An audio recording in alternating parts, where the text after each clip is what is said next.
ሰላም ሰላም ቅዱሳን በያላችሁበት የጌታ ኢየሱስ ክርስቶስ ጸጋ ከሁላችሁ ጋር ይሁን። ይህ የጸጋ መግቦት አገልግሎት የዩቲዩብ ቻናል ነው።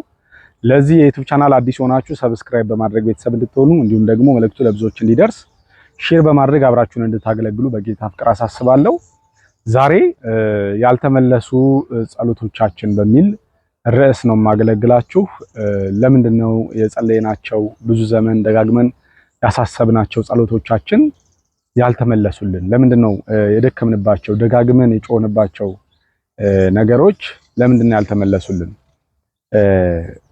ወደዚህ ማብራሪያ ከመግባቴ በፊት ብዙ በመድረክ ላይ የሚሰጥ አንድ የመጽሐፍ ቅዱስ ክፍል አለ። ይቅርታ የያዝኩት ሞባይል ብቻ ስለሆነ መጽሐፍ ቅዱስም አልያዝኩም፣ ማውጣት ስላልቻልኩ ነው።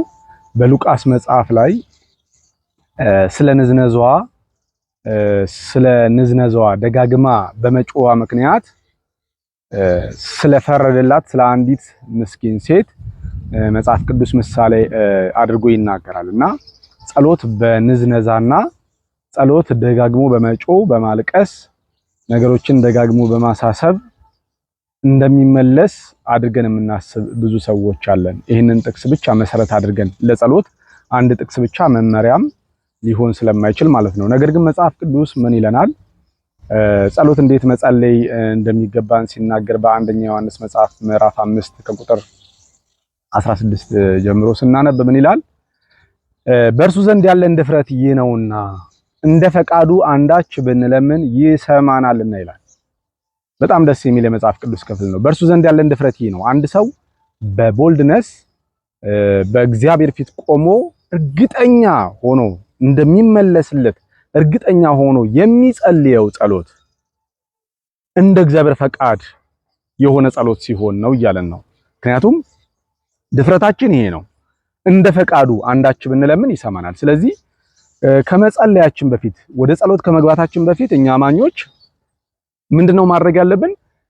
በጸሎት የእግዚአብሔር ፈቃድ በእያንዳንዱ ነገራችን ላይ የእግዚአብሔር ፈቃድ በዚህ ዘመን ያለው የእግዚአብሔር ፈቃድ ምንድነው ወደሚል ነገር መመለስ ያስፈልጋል ማለት ነው። መጀመሪያ እንደ እግዚአብሔር ፈቃድ ነው እያንዳንዱን ነገር ማድረግ የሚጠበቅብን፣ እያንዳንዱን ነገር ማድረግ ያለብን። ይህ የእግዚአብሔር ፈቃድ ነው ወይ? ጌታ ኢየሱስ ክርስቶስን ካያችሁ ፈቃድ ነበረው። ዕብራውያን መጽሐፍ ምዕራፍ 5 ላይ ሲናገር ልመናንና ጸሎትን ምልጃን ከብርቱ ጮት ጋር አቀረበ እና እግዚአብሔርንም ስለመፍራቱ ተሰማለት ይላል መጽሐፍ ቅዱስ። በጌቴሴማኒ ጌታ ኢየሱስ ክርስቶስ ሲጸልይ ካያችሁ ጌታ ሆይ ፈቃድ ከሆነች ጽዋ ከኔ ትለፍ፣ ነገር ግን ያንተ ፈቃድ እንጂ እኔ ፈቃድ አይሁን ብሎ ይጨርሳል። ምክንያቱም ለእግዚአብሔር ፈቃድ ነው ራሱን አሳልፎ የሰጠው። ስለዚህ በእያንዳንዱ ነገራችን ላይ ራሳችንን ለእግዚአብሔር ፈቃድ አሳልፈን መስጠትና እንደ እግዚአብሔር ፈቃድ መጸለይ ያስፈልጋል ማለት ነው። ስለዚህ ምንድነው መጀመሪያ እንደ እግዚአብሔር ፈቃድ የሆነ ጸሎት ነው ወይ እየጸለይን ያለነው ነው? እያደረግን ያለነው ነገር እንደ እግዚአብሔር ፈቃድ የሆነ ነገር ነው ወይ የሚለው ዋናው እሱ ነው። ስለዚህ እንደ እግዚአብሔር ፈቃድ የሆነ ጸሎት፣ እንደ እግዚአብሔር ፈቃድ የሆነ አገልግሎት፣ እንደ እግዚአብሔር ፈቃድ የሆነ ምልልስ፣ እንደ እግዚአብሔር ፈቃድ የሆነ የህይወት ስርዓት እንዲኖረን መጀመሪያ ወደ እግዚአብሔር ፈቃድ መመለስ አለብን። ወደ እግዚአብሔር ፈቃድ ስንመለስ ደግሞ ምናልባት የእግዚአብሔርን ፈቃድ አውቀን እንደ እግዚአብሔር ፈቃድ መጸለይ ስንፈልግ ደግሞ መጸለይ የምንፈልገውን ነገር ላንጸልይ እንችላለን። ማውራት የምንፈልገውን ነገር ላናወራ እንችላለን። ምክንያቱም እግዚአብሔር ደስ የሚያሰኘውን ነገር ካወቅን ማለት ነው። ለምሳሌ በሮሚ መጽሐፍ ምዕራፍ 12 ከቁጥር 1 እስከ 3 ድረስ ስታነቡ የእግዚአብሔር ፈቃድ ፍጹም በጎና ደስ የሚያሰኘው ምን እንደሆነ ፈትናችሁ ታውቁ ዘንድ በአእምሮአችሁ መንፈስ ታደሱ ይለናል። ስለዚህ የእግዚአብሔርን ፈቃድ ለማወቅ በእግዚአብሔር ፈቃድ አእምሮአችንን መሙላት ይጠበቅብናል ማለት ነው። አእምሮአችንን መሙላት ይጠበቅብናል። ቆላሲስ መጽሐፍ ላይ እንኳን ሐዋርያው ቅዱስ ጳውሎስ ሲናገር ስለናንተ ስንጸልይ አለ። ቆላሲስ መጽሐፍ ምዕራፍ 1 ቁጥር 6 ላይ ስለናንተ ስንጸልይ የፈቃዱን ዕውቀት መንፈሳዊ ጥበብንና አእምሮን እንዲሞላባችሁ እንጸልያለን። የፈቃዱን ዕውቀት አያችሁ። አሁን ሁልጊዜ የሚጸልየው ለአማኞች ጳውሎስ ምንድነው? የፈቃዱን ዕውቀት የእግዚአብሔርን ፈቃድ እንዲያውቁ ከዛ መንፈሳዊ ጥበብና አእምሮን እንዲሞላባቸው ሐዋርያው ቅዱስ ጳውሎስ ለቆላሲስ አማኞች ይጸልይላቸዋል። ስለዚህ እንደ እግዚአብሔር ፈቃድ የሆነ ጸሎት ለመጸለይና የሚመለስ ጸሎት ለመጸለይ አያችሁ፣ እንደ እግዚአብሔር ፈቃድ ስንጸልይ እርግጠኛ ሆነን ስንጸልይ ድፍረት ይኖረናል ብያችኋለሁ። ለምን? እንደሚመለስ እርግጠኛ የሆንበት ጸሎት ስለሆነ እየጸለይ ነው ያለነው። እንደሚሰማንም እናውቃለን፣ እንደሚመልስልንም እናውቃለን። ስለዚህ እንደተመለሰልን የጸለይነውን ጸሎት እንደተቀበልን እናውቃለን አለ ዮሐንስ ሲናገር። ስለዚህ ዳዊትም በአንድ ስፍራ በሁለተኛ ሳሙኤል ነው መጽሐፈ ዜና መዋዕል ላይ ምን ይላል? እግዚአብሔር አስቀድሞ ቤት እንዲሰራለት አስቀድሞ እግዚአብሔር ለዳዊት አስታውቆታል። አስቀድሞ እግዚአብሔር ለዳዊት ያስታወቀው ፈቃድ ነበረውና ዳዊት ያንኑ የእግዚአብሔርን ፈቃድ መልሶ ወደ እግዚአብሔር ጸለየ። ከዛ በኋላ ምን አለ? ፈቃድህን ለባሪያህ አስቀድመ አስታውቀሃልና ባሪያህም ይህንን ጸሎት ሊጸልይ ደፈረ ብሎ ዳዊት ይናገራል። ስለዚህ ዳዊት ይህንን ጸሎት ለመጸለይ የደፈረው እግዚአብሔር አስቀድሞ ፈቃዱን ለዳዊት ስላስታወቀው ነው። ስለዚህ ዳዊት እርግጠኛ ሆኖ ነው የሚጸልየው። ለምን? የእግዚአብሔርን ፈቃድ ነው መልሶ ወደ እግዚአብሔር እየጸለየ ያለው። ስለዚህ እንደሚመለስ እርግጠኛ ይሆናል ማለት ነው። እግዚአብሔር አሁን ፈቃዱን አስታውቆናል፣ ገልጦልናል በጸጋ ዘመን ፈቃዱን። ስለዚህ የእግዚአብሔር ፈቃድ ፍጹም በጎና ደስ የሚያሰኘው ምን እንደሆነ ፈተናችሁ ታውቁ ዘንድ በአእምሮአችሁ መንፈስ ታደሱ። ስለዚህ በአእምሮ መንፈስ ስንታደስ የእግዚአብሔርን ፈቃድ እያወቅን ስንመጣ እያወቅን የምንመጣው የእግዚአብሔር ደስ የሚሰኝበትን ነገር ነው ማለት ነው። የእግዚአብሔርን ደስታ ምን እንደሆነ፣ ፈቃዱ ምን እንደሆነ፣ ፍላጎቱ ምን እንደሆነ በጸሎታችን ውስጥ ነው እሱን ነው የምንረዳው። ምናልባት እኛ እስከዛሬ ስንጮህ ስንጸልይ የነበርነው ነገር እግዚአብሔርን ደስ የሚያሰኘው ላይሆን ይችላል። በመንገዱ በትክክለኛው መንገድ ላይሆን ይችላል እያደረግነው ያለነው ነገር ሁሉ ማለት ነው። ስለዚህ እግዚአብሔርን ደስ የሚያሰኘው ምን እንደሆነ እየተረዳን ስንመጣ በጸሎቶቻችን ውስጥ የእግዚአብሔር ደስታ ምን እንደሆነ እያወቅን ስንመጣ አስቀድመን ስንጸልየው የነበርነው ጸሎት ትክክል እንዳልሆነ እንረዳለን። ችግሩ ምንድነው? የእግዚአብሔር ፈቃድ የኛ የሆነ ነገር ስለሚያስጥለን እና የእግዚአብሔርን ፈቃድ ስንረዳ እንደ እግዚአብሔር ፈቃድ መጸለይ እንጀምራለን። እንደ እግዚአብሔር ፈቃድ ልመናችንን ማስታወቅ እንጀምራለን። ስለዚህ የእግዚአብሔር ፈቃድ በመጀመሪያ ምንድነው ነው? የእግዚአብሔር ፈቃድ አሁን ባለንበት ዘመን በጸሎት ውስጥ የእግዚአብሔር ፈቃድ ምንድነው ስንል በአንደኛ ጢሞቴዎስ መጽሐፍ ምዕራፍ 2 ከቁጥር 1 ጀምሮ እስከ 2 ድረስ ስታነቡ በጭምትነት ጸጥና ዝግ ብለን ልመና፣ ጸሎት፣ ምልጃ ስለ ሰው፣ ስለ ነገስታት፣ ስለ መኳንንት ከሁሉ በፊት እንዲደረጉ እመክራለሁ አለ።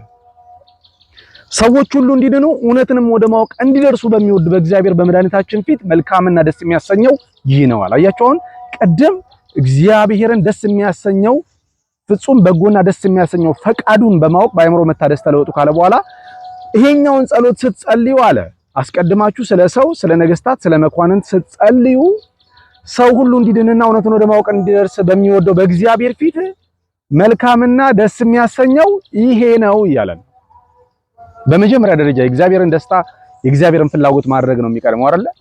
ስለዚህ እኛ አማኝ ከሆነን ሰው ሁሉ እንዲድን እውነትንም ወደ ማወቅ እንዲደርስ መጸለይ የመጀመሪያው ኃላፊነታችን ነው ማለት ነው። መጽሐፍ ቅዱስ ሲናገር የእግዚአብሔር ደስታ ኃይላችን ነውና ስለሚል ማለት ነው። እግዚአብሔርን ደስ ባሰኘነው ቁጥር የኛም ጸሎት የኛም ጥያቄ እየተመለሰ ስለሚመጣ ብዙ ጊዜ እኛ በጮውን ስለሚመስለን ነው ባለንበት ዘመን ደጋግሞ ባስታወቀ ስለሚመስለን ነው። መጽሐፍ ቅዱስ ምንድነው የሚለው? ከምንለምነውና ከምናስበው አብልጦ ሊያደርግ ለሚችለው ይላል ጳውሎስ። ለታመነው ለእግዚአብሔር ሁሉን አሳልፈን እንድንሰጥ ይመክረናል። ከምንለምነውና ከምናስበው አብልጦ ሊያደርግ የሚችል። ስለዚህ ምናልባት በጮንና ባወራን በለፈለፍን የሚመስለን ሰዎች ሊኖር ይችላል። ነገር ግን እግዚአብሔር ልብንና ኩላሊትን የሚመረምር አምላክ ነው። እንዲያውም አምላኬ እንደ ባለጠግነቱ መጠን በክብር በክርስቶስ ኢየሱስ የሚያስፈልጋችሁን ይሞላባችኋል ይላል ጳውሎስ። ስለዚህ የሚያስፈልገንን እኛ አይደለንም የምናውቀው፣ እሱ ነው። የሚያስፈልጋችሁን ይሞላባችኋል ነው የሚለው። የሚያስፈልገንን ነገር እኛ እናውቀው፣ እሱ ነው የሚያውቀው። ስለዚህ የኛን ጥያቄ ደጋግሞ በማሳሰብ አይደለም የጸሎት መልስ የሚገኘው። የእግዚአብሔር ደስታ የሆነውን ነገር ስናገለግል ነው። የእግዚአብሔር ፍላጎት የሆነውን ነገር ደጋግመን ስናስታውቅ ነው። የመጀመሪያው ሰዎች እንዲድኑ ነው። ሁለተኛውስ ሐዋርያው ቅዱስ ጳውሎስ በኤፌሶን 1 ቁጥር 17 ላይ ሲናገር የክብርን አባት የጌታችን የኢየሱስ ክርስቶስን አምላክ እግዚአብሔር አብን ታውቁ ዘንድ የጥበብና የመገለጥን መንፈስ እንዲሰጣችሁ ጸልያለሁ። ይህም የልቦና ዓይኖቻችሁ ሲበሩ የመጥራቱ ተስፋ በቅዱሳንም ዘንድ ያለው የርስት ክብር ባለጠግነት ከሁሉ የሚበልጠው የኃይሉ ታላቅነት ምን እንደሆነ ታውቁ ዘንድ ነው ብሎ ይለናል። አያችሁ አሁን ሁለተኛው ደግሞ የልቦና ዓይኖቻችን ተከፍተው የመጥራቱ ተስፋ በቅዱሳን ዘንድ ያለው የርስት ክብር ባለጠግነትና ከሁሉ የሚበልጠው የኃይሉ ታላቅነት ምን እንደሆነ እንድናውቅ ነው የሚፈልገው እግዚአብሔር። በቃ ባጭሩ ይሄ በክርስቶስ ኢየሱስ ሞትና ትንሣኤ የተሰራውን ሚስጥር እንድናውቅ ነው የእግዚአብሔር ፍላጎት ማለት ነው።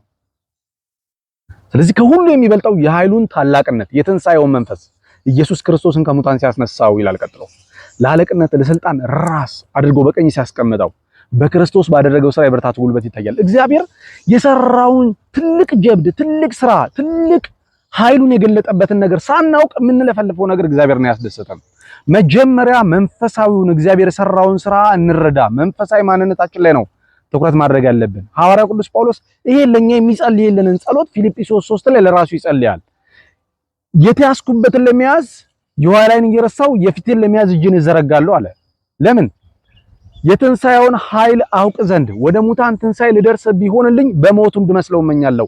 የትንሣኤውን ኃይል አውቅ ዘንድ አለ። እዛ ጋር እኮ የትንሣኤውን ኃይል ታውቁ ዘንድ ብሎ ለኛ ይጸልይልን ጸሎት፣ ለኤፌሶን አማኞች የጸለየላቸው ጸሎት፣ እዚህ ጋር ደግሞ የትንሣኤውን ኃይል አውቅ ዘንድ ብሎ ደግሞ ክርስቶስ ኢየሱስን በሞቱ ለመምሰል ደግሞ ሲመኝ እናያለን። እሱም ገና እንዳልያዝኩት እቆጥረዋለሁ ብሎ ስለተናገረ ማለት ነው። ሁለተኛው ይሄ ነው። አያችሁ የእግዚአብሔር ፈቃድ። በሌላም ስፍራ ከዚህ ጋር ተመሳሳይ ነው። በኤፌሶን መጽሐፍ ምዕራፍ 3 ቁጥር 16 ላይ ምን ይላል ጳውሎስ? አባትነት ሁሉ ከሚሰየምበት ከአብ ፊት እንበረከካለሁ። ይህም አለ በመንፈሱ በውስጥ ሰውነታችሁ በኃይል እንድትጠነክሩ ክርስቶስ ኢየሱስ በእምነት በውስጣችሁ እንዲኖር ስርና መሰረታችሁ በፍቅር እንዲጸና ከፍታው ዝቅታው ወርዱና ስፋቱ ከመታወቅ የሚያልፈውን የክርስቶስን ፍቅር ለማወቅ እንድትበረቱ ይለናል። በቃ እስከ እግዚአብሔር ፍጹም ሙላን ደርሳችሁ እንድትሞሉ ይለናል። ይሄ ነው ትልቁ ዋናው ነገር። በቃ መንፈሳዊውን ነገር ስንሰራ ነው፣ መንፈሳዊ ነገራችን ላይ ትኩረት ስናደርግ ነው። መጽሐፍ እኮ መጀመሪያ ጽድቁና መንግስቱን ፈልጉ ሌላው ይጨመርላችኋል ነው የሚለው። አሁን ስለ ተጨማሪው ነገር በጸሎታችን ከመዋል ስለሱ ነገር እያወራን ከመዋል ከማደር ሰማያዊውን ምስጢር የሱን ስራ የሰራውን ስራ በማወቅ ብናድግ የኛ ስራ ከጀርባ ይሰራል ማለት ነው። ያልጸለይነው ጸሎቶቻችን ራሱ ሲፈጸሙና ሲከናወኑልን እንመለከታለን ማለት ነው። ስለዚህ ሐዋርያው ቅዱስ ጳውሎስ ይህንን ነው የሚያስተምረን ማለት ነው። የጸሎት መርሁ ይሄ ነው። ሳታቋርጡ ጸልዩ ሲለን እለት እለት ስለ እንጀራ፣ እለት እለት ስለ ቤት ክራይ፣ እለት እለት ስለዚህ ዓለም ስለሚያስጨንቅ ስለማይሞላ ነገር አሳስቡ እያለን አይደለም። ምክንያቱም ዘንድሮ ካያችሁ በቃ የቤት ክራይ ጉዳይ ነው አይደል? በየነቢያቱም ያለው አገልግሎት እኛም እየሄደን የምንጮህበት የምንለፈልፈው ጉዳይ የቤት ክራይ ነው። ግን ጌታ ኢየሱስ ክርስቶስን በቅፍርናሆም በኪራይ ቤት ነው ሲኖር የነበረው። ሐዋርያው ቅዱስ ጳውሎስን በሮም ተከራይቶ ነው የእግዚአብሔርን ወንጌል አገልግሎት ሲያገለግል የነበረው። የቤት ክራይ ጉዳይ የጸሎት ርዕስ ሊሆን አይገባም። የሚያስፈልገንን ያውቃልና ተብሎ መጽሐፍ ስለሚናገር ደግሞም ወደዚህ ዓለም ምንም አላመጣንም፣ የምንለብሰውና የምንበላው ካለን ይበቃናል አለ። እንደዚህ ለሚል ሰው እግዚአብሔርን መምሰል ማትረፊያ ነው ስለሚል ማለት ነው።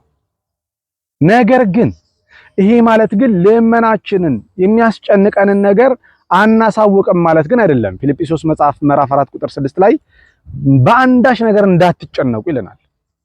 ልመናችሁን ከምስጋና ጋር አስታውቁ እንጂ። አሁን ልመናን ማስታወቅ ነው ማለት ነው። የ24 ሰዓት 1 ወር ሙሉ 2 ወር ሙሉ የምንጮህበት ጉዳይ ሳይሆን አንድ ጊዜ የሚያስጨንቃችሁን በእኔ ላይ ጣሉት ስላለ ጥለነው የምንሄደው ጉዳይ ነው የኛ ጥያቄ ማለት ነው። ምክንያቱም እግዚአብሔር አይረሳም፣ እንደ ሰው አይደለም፣ ይረሳ ዘንድ አመፀኛ አይደለም ስለሚል እግዚአብሔር ደግሞ ከምንለምነውና ከምናስበው አብልጦ ሊያደርግ የሚችል ስለሆነ ሁልጊዜም እንደ አልሰማ ባይ እግዚአብሔርን መጨቅጨቅ አስፈላጊ አይደለም። የሚያስጨንቃችሁን በእርሱ ላይ ጣሉ ይላል። መጨነቅ ፈጽሞ የተከለከለ ነው በመጽሐፍ ቅዱስ።